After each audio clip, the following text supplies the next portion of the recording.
హాలీవుడ్లో కూడా స్టోరీ లేని సినిమాలు ఉంటాయని ఈ ఫిలిం చూసినాక తెలిసింది భయ్య.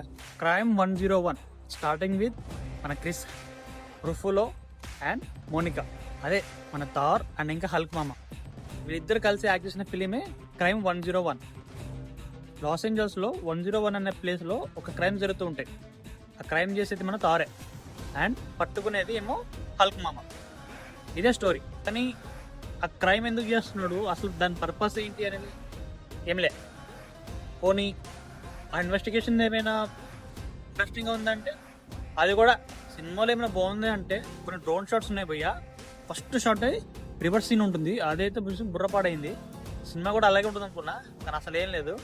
అండ్ దాంతో పట్టుకునే కొన్ని చేసింగ్ సీన్స్ అయితే బాగున్నాయి అంతే. సినిమా చెప్పుకున్నది ఇవే, ఇంకేం లేవు.